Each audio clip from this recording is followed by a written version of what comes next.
டெல்லியில யாரு ஆட்சி அமைப்பது அப்படிங்கிறது தான் இப்போ இந்த தேர்தல்.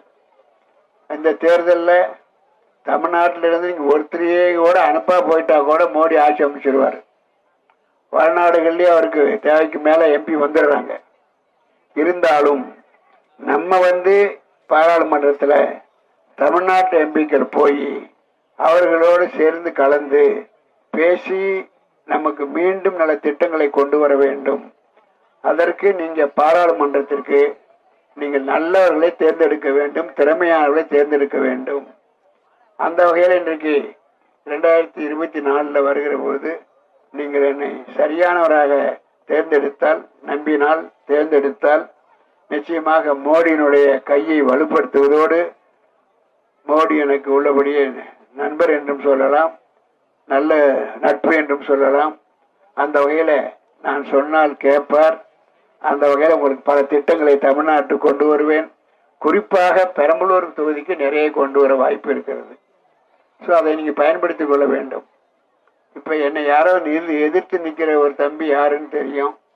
அது ஒரு குடும்ப ஆட்சி. அப்பா இது வரைக்கும் இருந்தார், அப்புறம் பிள்ளைக்கு வாய்ப்பு கொடுக்க போகிறாங்க. இந்தியா குடும்ப ஆட்சியாக இருந்து ஜனநாயகத்தையே காலி பண்ணி கொண்டிருக்கிறார்கள். அதை நீங்கள் ஆதரிக்க கூடாது.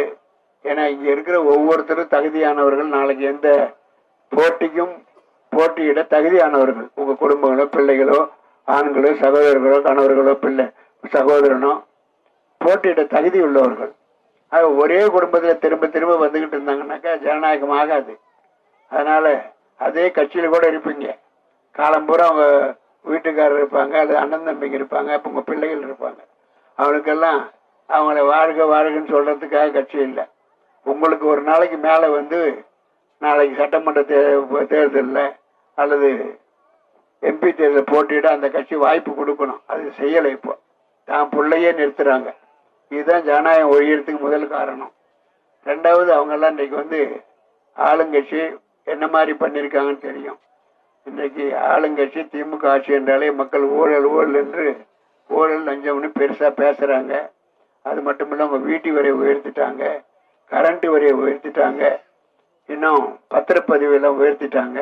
எல்லா வகையிலையும் உங்களுக்கு கஷ்டப்படுத்த முடியுமா அவ்வளோயும் கஷ்டப்படுத்திட்டு சாராய கடைகள் நிறைய திறந்து வச்சுவிட்டு அதுலேருந்து உங்கள் வீட்டுக்காரையும் பிள்ளைகளையும் குடிக்க வச்சுட்டு கடைசியில் மாதத்துக்கு 1000 ரூபான்னு கொடுக்குறாங்க. மாதத்துக்கு 1000 ரூபா எப்போ கொடுக்குறாங்க சொல்லி 3 வருஷம் ஆச்சு. அப்போ எப்போ வெற்றி பெற்றார்களோ அடுத்த நாள், அடுத்த வாரமே அல்லது அடுத்த மாதமே கொடுக்கணும்ல. 3 வருஷம் கழிச்சு கொடுத்தா என்ன அர்த்தம்? 3 வருஷம் கொடுக்காம ஏமாத்திட்டாங்க. அந்த 3 வருஷத்துக்கு கணக்கு போட்டிங்கன்னா 36,000 ஆகுது. அப்போ அந்த 36,000 ரூபாய் முதல்ல கொடுத்துவிட்டு அதுக்கு பின்னாடி மாதம் 1000 ரூபா கொடுத்த நல்லவர்கள் உத்தமர்கள்னு பேர். இது யாரை ஏமாத்துற வேலை? ஆக 3 வருஷம் காலி பண்ணிட்டாங்க. இன்னும் 2 வருஷத்துல ஆட்சிக்கு இருப்பாங்களோ மாட்டாங்களோ தெரியாது. ஆக 2 வருஷத்துக்கு கொடுக்கறதுக்கு அந்த மாதிரி ஓட்டு கிடைக்குன்னு சொல்லிட்டு ஆளுக்கு 1000 ரூபாங்கிறாங்க. இன்னும் கஜானாவில் பணம் இல்லை. இது கூட தொடருமான்னு தெரியல. இப்பவே ரொம்ப கஷ்டப்பட்டுக்கிட்டு இருக்காங்க. அந்த அளவுக்கு கடன் வாங்கிட்டாங்க. இன்னைக்கு 8,75,000 கோடி கடன் இருக்கு. இங்க இருக்கிற ஒவ்வொருத்தர் தலையிலையும் 2 லட்சம் கடன் இருக்கு. பாத்துங்க, நினைச்சுக்கிட்டு இருக்கீங்க நம்ம கடன் இல்லைன்னு சொல்லிட்டு. அந்த அளவுக்கு அரசாங்கத்தை கவர்மெண்ட் திவாலாக்கிட்டாங்க.